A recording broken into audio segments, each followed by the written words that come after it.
अस्सलाम वालेकुम dear viewers, welcome to YouTube channel learn to sir Pakistan. आज की वीडियो में हम आपको पीएमएस एग्जामिनेशन के लिए ऑनलाइन फॉर्म कैसे फिल करना है वो बताएंगे। इसके अंदर जो मेन चीज़ें हैं वो प्रोफाइल के साइन अप है, कोविड सर्टिफिकेट एंट्री है, फिर फीस सबमिशन है, अपलोड ऑफ पिक्चर्स है और सब्जेक्ट सिलेक्शन है और कंफर्मेशन मैसेज है। और इस दौरान आपको जितने भी प्रोसेस जो है वो कंप्लीट करने हैं वो सारी चीज़ें आपको इस वीडियो के अंदर मिलेंगी। अगर आप हमारे चैनल पर नए हैं तो काइंडली इसको सब्सक्राइब कर लें ताकि जो भी हमने वीडियो बनाए वो आपको आसानी से पहुंच सके। बहुत शुक्रिया। फर्स्ट ऑफ ऑल आपने कोई भी ब्राउज़र ओपन करना है, गूगल क्रोम या मोज़िला फायरफॉक्स, कोई किसी भी ब्राउज़र में आपने ppsc.gop.pk लिखेंगे तो आपको सजेशंस के अंदर भी पंजाब पब्लिक सर्विस कमीशन की वेबसाइट का लिंक आ जाएगा। आप उस पर क्लिक करेंगे तो आपके सामने ये वेबसाइट का पेज, मेन पेज जो है वो इस तरह ओपन हो जाएगा। इसमें आप इसको अगर आप मोबाइल से अप्लाई कर रहे हैं तो फिर आप डेस्कटॉप साइट कर लें, और अगर आप सिस्टम से कर रहे हैं तो फिर ये सेटिंग करने की ज़रूरत नहीं है। और आप अगर पोर्ट्रेट में भी यूज़ करना चाहते हैं तो आप कर सकते हैं, ये कोई इतनी कंपलसरी नहीं है कि आप डेस्कटॉप साइट से करें।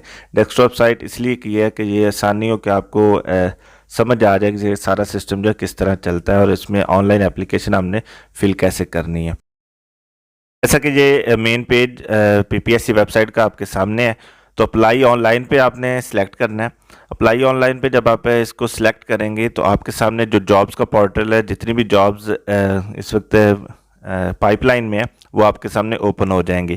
तो आप इनको अगर आप स्क्रॉल करते हैं, बल्कि जहाँ पे तो स्क्रॉल करने की ज़रूरत नहीं है, फर्स्ट में आप देखते हैं तो प्रोविंशियल मैनेजमेंट सर्विस या कंबाइंड कम्पिटिटिव एग्जामिनेशन 2021 है।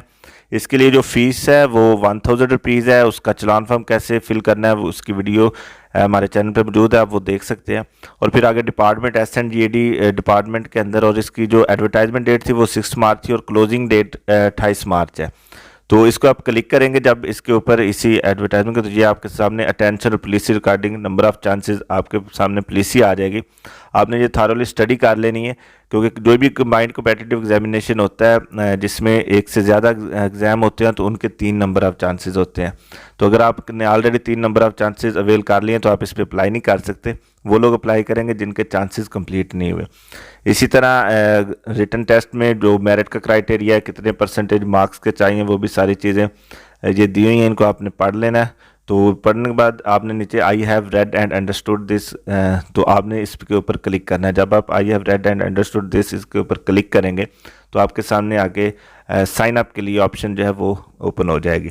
तो आप देख सकते हैं यहाँ पे provincial management service combined competitive examination वो सारा दिया हुआ है, डिपार्टमेंट भी दिया हुआ है, नंबर ऑफ सीट्स कितनी है 55 सीट्स हैं, आगे उनकी बाइफर्केशन है वो दी हुई है, पे स्केल क्या है 17 होगा, और नीचे एज का क्राइटेरिया दिया गया है। तो एज के क्राइटेरिया को ध्यान से पढ़ना है। जिन लोगों की एज 1 जनवरी और 2022 अगर 32 ईयर्स बन रही है तो वो इस पे अप्लाई करने के जो है अहल है। और वो लोग जो गवर्नमेंट एम्प्लॉय है और उन्होंने कंटिन्यूस 4 साल जो है सर्विस में गुजार लिए तो वो लोग भी अप्लाई कर सकते हैं 35 ईयर्स ऑफ एज तक। तो यहाँ पे आप फिलअप फॉर्म इसके ऊपर आप सिलेक्ट करेंगे। तो जब आप फिलअप फॉर्म के ऊपर सिलेक्ट करते हैं तो आपके सामने ये इंस्ट्रक्शंस के आ जाता है। तो इंस्ट्रक्शंस को हम दोबारा पढ़ लेते हैं। एक तो आपके क्वाइफ जो है वो दुरुस्त होने चाहिए, स्पेलिंग मिस्टेक आपने नहीं करनी। अगर नेम की स्पेलिंग मिस्टेक होगी तो फिर वो आपके लिए प्रॉब्लम होगी। तो इसको कंफर्म का ऑप्शन जो है वो दबाएंगे। तो इस बायोडाटा या बैंक चलान की जो आपने रसीद या इमेज जो है वो आपने जब इसमें ऐड करनी है तो एक तो ये करेंगे, एक तो वो पेड हो उसके ऊपर आपने सिग्नेचर करके उसको आप अपलोड करें। अगर आप सिग्नेचर के बगैर करते हैं तो अगर पीपीएससी इसमें स्क्रूटनी करता है तो फिर वो आपके लिए प्रॉब्लम होगी और आपकी कैंडिडेचर जो है कैंसिल हो सकती है। और जो आपने फ़ोन नंबर एंटर करना है वो ये ना हो कि जो उसका कोड है वो टेलीनार का हो, नेटवर्क जैज़ यूज़ कर रहे हो, या जैज़ का हो तो नेटवर्क जो टेलीनार या यूफोन यूज़ कर रहे हैं वो नहीं करना। आगे चलते हैं तो आपने CNIC नंबर जो है वो विद डैशेज़ और फिर विदाउट डैशेज़, फिर आपने अपना ईमेल एड्रेस देना है। मोबाइल नंबर के लिए वही इंस्ट्रक्शंस हैं कि आपने इसके अंदर जो है आपने पोर्टेबल मोबाइल नंबर यूज़ नहीं करना। फिल द एप्लीकेशन फॉर्म, इस पर आप क्लिक करेंगे तो नेक्स्ट पेज पे आप आ जाएंगे। यहाँ पे आप देख सकते हैं कि एज क्राइटेरिया अगेन उन्होंने बताया, क्योंकि जब आपने डेट ऑफ बर्थ एंटर करनी है तो अगर आपकी डेट ऑफ बर्थ के बाद आपकी एज जो है वो क्राइटेरिया फुलफ़िल नहीं हो रहा तो आपकी जो एप्लीकेशन है वो प्रोसीड नहीं होगी और आपकी जो प्रोफाइल है वो भी क्रिएट नहीं होगी। तो आप जेंडर सेलेक्ट करें सबसे पहले, आपका जो जेंडर है मेल का फीमेल, या ट्रांसजेंडर भी अप्लाई कर सकते हैं। तो उसके बाद आपने डेट ऑफ बर्थ इस फॉर्मेट के अंदर सबसे पहले डे, फिर मंथ और फिर ईयर, ये आपके सामने एक लिंक भी शो हो जाएगा कैलेंडर का। तो उस कैलेंडर से आपने डेट जो है वो सिलेक्ट कर लेनी है। जब आप डेट सेलेक्ट कर लेंगे तो उसके बाद इसी पेज के ऊपर आपको ये इंफॉर्मेशन शो होगी। देखते हैं तो आज जो है गवर्नमेंट एम्प्लॉय, तो अगर आप एम्प्लॉय हैं तो आप यस करेंगे, अगर नहीं है तो नो कर देंगे। अगर नो करेंगे तो ये नीचे वाली चीज़ें नहीं आएंगी, डिटेल सर्विस डिटेल नहीं आएगी, क्योंकि मैं गवर्नमेंट ऑलरेडी एम्प्लॉय हूँ तो पंजाब कॉन्ट्रैक्चुअल, और इसमें डेट ऑफ ज्वाइनिंग है और फिर आपकी जितनी सर्विस होगी है वो have you obtained NOC from employer. तो इसमें अगर गवर्नमेंट एम्प्लॉय है तो आपने यस ही करना है। तो आगे क्या है, do you claim to special person, तो वो अगर येस हैं तो फिर येस तो करेंगे, फिर उनको फ़ी नहीं सबमिट करवानी पड़ेगी। और उसके बाद वैक्सीनेशन स्टेटस, अगर आप फुली वैक्सीनेटेड करेंगे तो आपका वैक्सीनेशन सर्टिफिकेट नंबर आप एंटर करेंगे तो आपकी प्रोफाइल जो है वो क्रिएट होगी, अगर नहीं करेंगे तो ये प्रोफाइल जो है क्रिएट नहीं होगी। अंडरटेकिंग जो है आपने लाजमी देनी है, I hereby undertake that the all details mentioned in and will be liable for rejection of my candidature or legislation discrepancies are found on my part later on। ये करके आपने नेक्स्ट पे क्लिक कर देना है। अब यहाँ पे दो चीज़ें हैं, एक तो आपने अपनी पिक्चर अपलोड करनी है और पिक्चर के साथ आपने अपलोड करनी है जो है आपका CNIC की पिक्चर। तो ये दोनों चीज़ें आप अपलोड करेंगे इसके पे। तो इनका साइज़ जो है वो उन्होंने मेंशन किया हुआ है नीचे, लेस दैन 25 KB। 1 बाई 1 आप पिक्चर और CNIC की पिक्चर ये दोनों अपलोड करेंगे। ये आप देख सकते हैं फॉर्मेट इस तरह आपकी अपलोड होने के बाद आपको शो भी हो जाएंगी ये दोनों चीज़ें। ये बड़े ध्यान से करनी है, बाज़ लोग पिक्चर की जगह CNIC की पिक्चर और CNIC की जगह पे अपनी पिक्चर कर देते हैं, तो उसके फिर वो प्रॉब्लम हो जाती है बाद में, उनको पता भी नहीं चलता। तो ये ज़रा इसको ध्यान रखना है। आगे बैंक रिसीट पे आ जाते हैं। बैंक की इन्फॉर्मेशन आपने देनी है, जिस डेट को आपने फ़ीस जमा करवाई, और फिर उसका रिसीट का नंबर एक देगा बैंक, रेड पेंसिल से लिखा होगा किस ब्रांच में आपने करवाई, डिस्ट्रिक्ट और 1000 अमाउंट है इसकी, वो करनी है। और इसकी भी इसी तरह पिक्चर आपने अपलोड करनी है जिस तरह पहले अपनी पिक्चर और CNIC की पिक्चर की है। तो इसका साइज़ भी 25 KB से लेस है। एक ट्यूटोरियल का लिंक भी दिया होगा, अगर आपको साइज़ रिड्यूस नहीं हो रहा तो उस पे आकर अपनी पिक्चर ब्राउज़ करेंगे तो रिड्यूस हो जाएगा। फिर पर्सनल इन्फॉर्मेशन पे आते हैं। आपने नेम अपना लिखना है, फिर रिलीजन लिखना है, और रिलीजन जब आप लिखेंगे तो नेम ऑफ रिलीजन ऑटोमेटिकली आ जाएगा। फिर अपना CNIC, वही आपकी पीछे वाली इन्फॉर्मेशन कैरी होगी। CNIC एक्सपायरी डेट वो आपने लिखनी है, पोस्टल एड्रेस लिखना है, और फिर फादर्स नेम, ये सारी इन्फॉर्मेशन आपको सामने नज़र आ रही है, ये आपने एंटर करते जाना है। डोमिसाइल बड़े ध्यान से करना है, डिस्ट्रिक्ट ऑफ डोमिसाइल जो है वो आप एंटर करेंगे। फिर डोमिसाइल इशू डेट क्या है, फिर marital status, name of spouse, अगर आप मैरिटल स्टेटस सिंगल रखेंगे तो फिर वो नेम ऑफ स्पाउस नहीं पूछेगा, और अगर आप मैरिड करते हैं तो फिर नेम ऑफ स्पाउस भी है। ये नीचे कुछ चीज़ें हैं कि आपके कोई केसेस वगैरह रहे हैं या आपने ऑलरेडी कोई सर्विस से रिमूव किया गया है तो वो आपने ऑटोमेटिकली नो होती हैं। हाँ, अगर कोई इसमें से आपका कोई येस है तो आप वो येस कर सकते हैं, लेकिन ये ऑटोमेटिकली या बाय डिफ़ॉल्ट ही नो होंगी, तो इनको आपने कुछ भी नहीं करना, ना ही इनको चेंज करने की कोई कोशिश करनी है। तो इसके बाद सेंटर का आएगा। अब सेंटर बड़े ध्यान से आपने सेलेक्ट करना है, जिसने अपना जो भी उसको करीबी सिटी है या वो देखता है कि जहाँ पे उसको बेहतर इंतजाम मिल सकते हैं वो शहर जो है सेंटर रखेगा। फिर number of chances availed for post, जिन लोगों ने फर्स्ट टाइम अप्लाई कर रहे हैं, जब फर्स्ट टाइम उन्होंने अपीयर होना है तो वो अवेल चांसेस में 0 करेंगे, और जो लोग ऑलरेडी 3 चांसेस अवेल कर सकें जब वो 3 लिखेंगे तो उनका प्रोसेस जो आगे नहीं चलेगा ये फाइल। तो जोन से जितने आपने अगर चांसेस अवेल कर लिए हैं वो आप ऐड करेंगे, 1 है 2 है। तो फिर आप सेव इन्फॉर्मेशन का जब आप बटन दबाएंगे तो इसके बाद आपने फिर नेक्स्ट का क्लिक जो है वो ऑन हो जाएगा, तो फिर नेक्स्ट का भी दबाना पड़ेगा। जिस तरह ये किया है तो अब नेक्स्ट का ऑन हो गया है, तो जब हम नेक्स्ट का क्लिक करेंगे तो उसके बाद ये प्रोफाइल जो है आपकी पर्सनल इन्फॉर्मेशन की वो कंप्लीट हो जाएगी।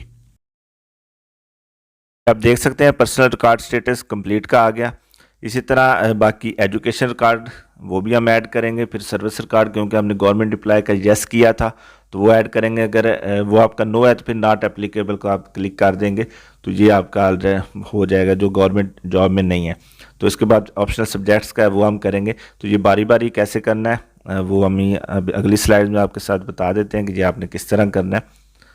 जब आप देखते हैं कि ये है क्वालिफ़िकेशन का, तो क्वालिफ़िकेशन का इसमें क्योंकि एक ही सेट है, इंटरमीडिएट मैट्रिकुलेशन और बैचलर, ये 3 आपके जो डॉक्यूमेंट्स हैं इनकी डिटेल्स आपने यहाँ पे ऐड करनी है। तो क्योंकि इसको चेंज नहीं कर सकते क्योंकि सेट ही एक है, बाज़ पोस्ट होती हैं जिन पे मुख्तलिफ सेट दिए होते हैं, हमने चेंज करने होते हैं। इसका सेट यहाँ पे चेंज करने की कोई ज़रूरत नहीं है। तो इसको प्रोसीड फर्दर पे हम क्लिक करेंगे। तो जब प्रोसीड फर्दर पे क्लिक करते हैं तो हमारे पास ये क्वालिफिकेशन जो ऐड है उसका जो पेज है वो इस तरह ओपन होगा।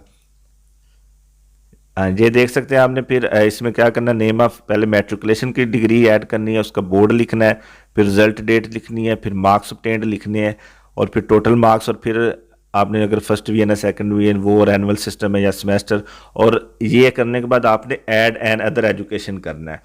तो ऐड एंड अदर एजुकेशन करेंगे तो फिर इसी तरह आपने इंटरमीडिएट और ग्रेजुएशन वो आपने ऐड करनी, जिस तरह ये आपके सामने ये शो हो रही हैं 1 बाई 1 ये ऐड किए हैं, जिस तरह मैट्रिक, इंटर, बैचलर।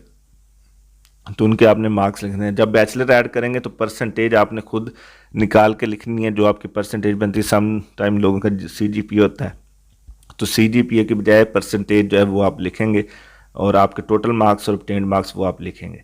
तो ये आपके सामने ये इस तरह तीनों जब ऐड हो जाएंगी तो फिर एक नीचे ऑप्शन आएगी वेरीफाई द एजुकेशन डिटेल्स। तो आपने वो वेरीफाई एजुकेशन डिटेल सब ने करनी है। तो जब आप वेरीफाई एजुकेशन डिटेल करते हैं, ये सामने देख लें, तो उसके बाद आपके पास सेव इन्फॉर्मेशन के ये क्लिक जो है इस पर आपने कर देना है। तो सेव इन्फॉर्मेशन के बाद आपके जो है एजुकेशन का जो पोर्टल है वो सारा ऐड हो जाएगा। नेक्स्ट में है सर्विस रिकॉर्ड, वो आप ऐड कर लें जिस पोस्ट पे रहें, जितनी भी जगह पे आपने जॉब की, एक्सपीरियंस अपना सारा जो है वो ऐड करते जाएं। 1 बाई 1 ये भी ऐड करेंगे, पहले एक डिपार्टमेंट का, फिर अगर आप किसी और डिपार्टमेंट में रहें तो वो सारा करने के बाद इसको भी आप सेव कर लेंगे। तो इसके बाद आप नेक्स्ट पे चले जाएंगे। तो जब हम नेक्स्ट पे आते हैं तो आप ये देख सकते हैं कि ये सारी चीज़ें जो है ऐड हो गई हैं। फिर ऑप्शनल सब्जेक्ट रह गया। अब ऑप्शनल सब्जेक्ट्स जो हैं उनको हमने कैसे ऐड करना है, और फीस रिपीट।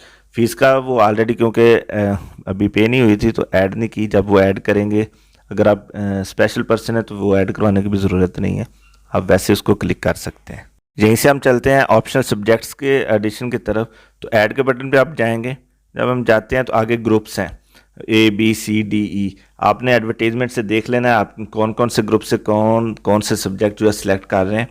तो उन ग्रुप्स के हिसाब से आप पहले इधर क्लिक करेंगे तो नीचे सब्जेक्ट जो हैं वो आपको शो होना शुरू हो जाएंगे। हमारे सामने ग्रुप C के सब्जेक्ट शो हो रहे हैं, क्योंकि यहाँ पे मैं ग्रुप C में से सिलेक्ट करने जा रहा हूँ। तो आप जो भी आपने सेलेक्ट किए हैं, A में से किए हैं, BCD A to H तक जो ग्रुप है उनमें से आपने ऐड करने होते हैं सब्जेक्ट्स। ये सब्जेक्ट्स भी हैं 1 बाई 1 ऐड होंगे। ये आप देख सकते हैं 3 सब्जेक्ट्स जो हैं वो सिलेक्ट कर लिए हैं। एक C ग्रुप से है, एक D से है और एक F से है। आप एक ही ग्रुप से 3 सब्जेक्ट नहीं सिलेक्ट कर सकते, आपको 3 मुख्तलिफ ग्रुप्स में से एक एक सब्जेक्ट जो है वो चूज़ करना पड़ेगा। तो ये सब्जेक्ट आप जब सिलेक्ट कर लेंगे तो आप समझें कि आपका जो एप्लीकेशन जो है उसका 90% आपकी कंप्लीट हो गई है। ये आप देख सकते हैं क्योंकि अभी तक फ़ीस की डिटेल नहीं ऐड की गई, तो वो जैसे ऐड करेंगे तो ये सबमिट एप्लीकेशन का जो पोर्टल है ये ऑन हो जाएगा। आप ये करें कि जो भी लोग अगर फ़ीस लेट भी सबमिट करवानी है तो ये इतनी प्रोफाइल कंप्लीट कर लें। वो जैसे फ़ीस आप ये सारी आपकी एज इट इज़ रहेगी, फ़ीस आप जमा करवाएं, उसके बाद फ़ीस वाला ऐड करके आप सबमिट एप्लीकेशन का बटन दबा देंगे तो आपको एक एप्लीकेशन नंबर शो हो जाएगा। उस एप्लीकेशन नंबर को आपने संभाल के रखना है और आपके मैसेज पे टोकन नंबर और एप्लीकेशन दोनों आ जाएंगे। जो एप्लीकेशन नंबर और टोकन नंबर है वो आपके मोबाइल में भी सेव होंगे, आपकी जीमेल आईडी पे भी आ जाएंगे। और जो आपके सामने आपका एप्लीकेशन फॉर्म आएगा उसकी हार्ड कॉपी PPSC को भेजने की बिल्कुल कोई ज़रूरत नहीं। हाँ, अपने रिकॉर्ड के लिए अपने मोबाइल में आप सेव रख लें या उसका प्रिंट आउट लेके रख लें, लेकिन जब इंटरव्यू का टाइम होगा उस वक्त आपने जो फ़ीस सबमिशन की होगी उसकी ओरिजिनल ट्रेजरी स्लिप और डॉक्यूमेंट्स उनकी ज़रूरत होती है। उससे पहले कोई भी डॉक्यूमेंट या किसी तरह की कोई भी चीज़ हमने जो एग्जामिनर को भी नहीं देनी होती। सिर्फ वहाँ पे भी रोल नंबर स्लिप आप लेके जाते हैं और अपना CNIC और कोविड-19 सर्टिफिकेट लेके जाते हैं।